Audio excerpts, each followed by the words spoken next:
皆さんこんにちは。梅雨の季節になりましたので、今回は雨でも活かせるリフレクションについて、去年こちらの月刊誌フォトコン様に寄稿した掲載ページを見ながら、写真の詳細と最後にリフレクション撮影のポイントを解説したいと思います。この号では特集のセンスが問われる作品作り、洒落たリフレクション写真で見せる、こちらに4枚4ページを掲載させていただきました。リフレクションとは、光が表面に当たって反射される現象のことを言います。それでは1枚ずつ見ていきたいと思います。まずこちら、東京駅前の広場になります。すでに今では多くの方が SNS などで公開されている人気スポットになっているかと思います。ここの撮影については4年前の YouTube で詳しく解説していますので、ここでは少しだけ触れたいと思います。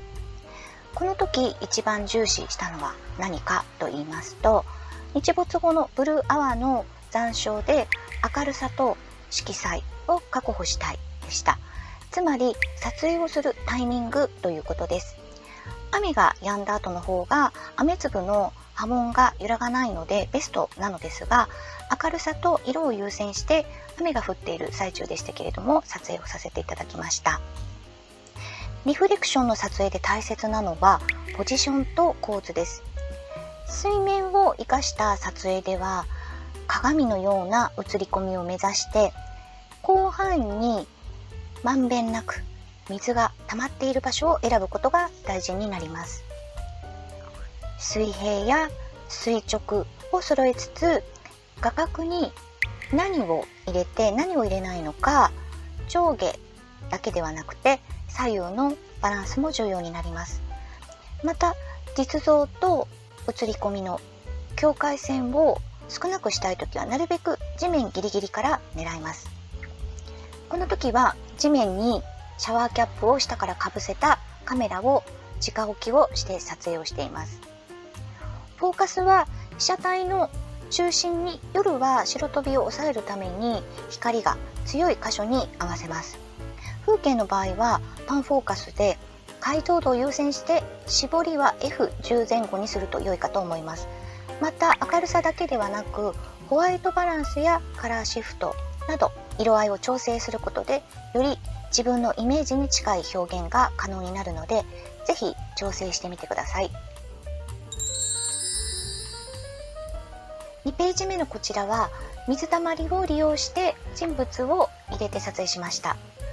この時は先にイメージとしてモノクロに差し色の赤を加えたくて、富士フイルムのアドバンストフィルターのパートカラーレッドに設定した状態で赤い傘の人がいないか探していました。そこにたまたまこの赤い靴の男性が目に入ったので撮影をしました。この時気をつけた点は、このお二人の顔が特定されないようにすることで絞りを開放、つまり F 値を最小にして手前の水たまりはボケるようにすることで顔の部分が見えないようにカメラの位置を探って、そしてこの3つのパートのグラデーションのバランスを意識して撮影をしました。人が入るとこの距離感はどんな関係なのか、何を話しているのかなどなど想像力がかきたてられてストーリー性を感じさせる一枚に仕上がります。この写真は赤い傘の人がいないか探していた時にたまたまこの赤い靴の男性が通りかかったのでカップルではありません。しかしいかがでしょうか。カップルにも見えるし、距離を置いている感じから2人の関係性を感じたり、人によって見え方も様々かと思います。人を入れて撮影する際に注意しなければならないのは肖像権やプライバシー権がありますので、個人が特定できたり、またあえて狙って撮影しないようにしないといけません。万が一のトラブルを避けたいのであれば了承を得ることが一番良いかと思います。3枚目のこちらは駒込にある陸源で撮影をしました。この2人の女性がたまたまここの橋を通られたので、水面に映るタイミングでシャッターを切りました。この時は日差しが強くて色が飛びやすかったので、それを抑えるために PL フィルターをたまたま装着していたんですけれども、そのおかげで水面の反射が除去されて発色やコントラストをクリアに仕上げられたかと思います。構図としては木で囲った額縁構図、フレーム構図にしました。最後4枚目ですが、皇居のお堀から日比谷方面を撮影しています。この時自分自身の第一条件は時間帯でした。冬の平日の午後5時頃はオフィスの明かりがまだたくさんついていて、かつ右奥を見ますと夕日の残照が残っていて、ブルーモーメントにオフィスの窓明かりのきらびやかさが華やかに、そしてクールでドラマティックに見えるタイミングを狙ってみました。このようにリフレクションを利用して幻想的な世界を表現するには季節・時間帯も大事です。桜や紅葉など色の鮮やかさ、街の明かりや星や月などの光の輝きを入れることでより華やかになります。日の出や日の入り前後のマジックアワーやブルーアワーでは空の色彩グラデーションが加わり、よりドラマティックに仕上がります。構図、光、色を意識すると幻想的に映すことができるかと思います。また ISO 感度、F 値、シャッタースピードのバランスも重要です。無風でない場合は高画質を求めて ISO 感度を低くしてしまうとシャッタースピードを遅くしなくてはならなくなるので、反射が揺らぎやすくなってきます。パンフォーカスや向上を求めて絞り込みすぎると解像度が落ちてしまいます。リフレクションを生かすためには構図、光、色を意識して柔軟にコントロールするに尽きると言えます。ちなみにこのお堀ですけれども、今年は藻が埋め尽くしていて、先日撮影してみましたが、この水面の反射がぼんやりと映ってしまう状況でした。最近の気温上昇が影響しているのかもしれないです。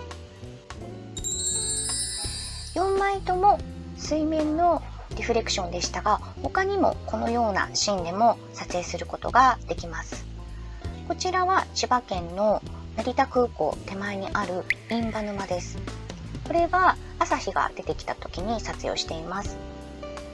こちらは軽井沢駅前のプリンスホテルのショッピングモールの池になります。イルミネーションの時期に撮影をしています。こちらは千円札にも描かれている本栖湖からの逆さ富士です。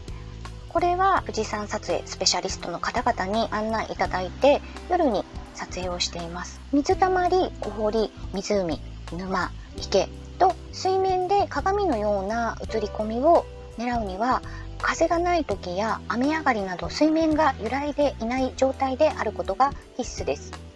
つまり無風はリフレクションを映す絶好のタイミングと言えます。あまりスローシャッターになりすぎてしまうと、このせっかく鏡のように映り込んでいるものが少しでも波立ってしまうともやっとしてしまうので、なるべく長すぎにしないようにした方が良いかと思います。無風の場合であれば、例えば夜に撮影をしなければならない場合は ISO を高くしたくないということもあると思いますので、その場合は多少シャッタースピードが長くなっても問題はないかなと思いますけれども、ISO の画質と F 値の解像度とのバランスが大事になってくるかなと思います。そしてこの1枚だけ水面ではなくてガラスの反射を使ってリフレクションを撮影しています。ここの下のここの部分ですね、ガラスの台みたいなところに置いて撮影をしているんですけれども、綺麗に反射を映すためには先に紹介した水たまりや湖、池、沼だったり、そして田んぼや砂浜などの水面以外にもこのようにガラス、他にも壁、床、車など乗り物など表面がツルツル滑らかなことが条件になってきます。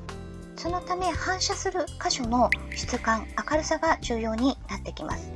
また反射する側は暗い方が被写体と反対側の明暗差が激しいほどより反射がくっきりと映ります。くっきりと映り込ます鍵は明暗差になってくるということです。このようにツルツルとしたテーブルだったりドリンクに反射したもの、レンズ、サイドミラー、サングラスなど、ぜひいろいろと探してみて楽しんでみると良いかなと思います。最後、今お話をしたまとめになります。季節、時間帯、バランス、カメラを構える位置や被写体を配置する構図、明暗差、被写体は明るく、映し込むリフレクション側は暗く、そして光や色、このポイントを取り入れれば鏡の中の世界を上手に表現できると思います。ぜひ雨も活かして梅雨シーズンも楽しく過ごせたらと思います。